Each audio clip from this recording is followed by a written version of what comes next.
Hi, I'm Pat Dumoulin. I'm ISA Director from District 2, and we farm, my husband, 2 sons and a son-in-law, farm in northern Illinois. Last year we did not start planting our corn or beans until well into June. This year we were finished planting corn and beans on the 30th of April. Aphids is our biggest concern here.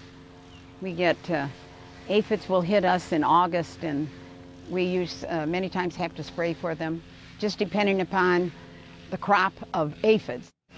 Well, if you pay any attention to the price of beans, obviously the supply and the demand have not always been exactly in equilibrium. And the demand has been excellent, and we can thank our neighbors across the pond, China. A lot of times you'll have 60 bushel beans today, where years ago, if you had 20, you were doing well.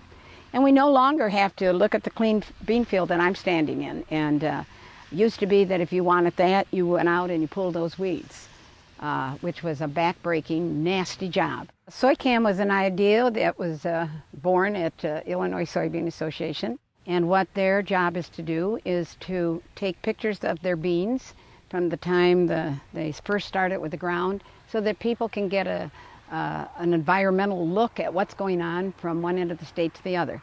You can view what's going on in our bean field since the day that we first started planting or getting the ground ready and started planting, and you can see what has happened. You can also compare us to what's going on across the entire state to see how the bean crop is progressing. I was over here and took pictures, I think about 4 days ago, and I cannot believe how much those beans have shot up even in those 4 days.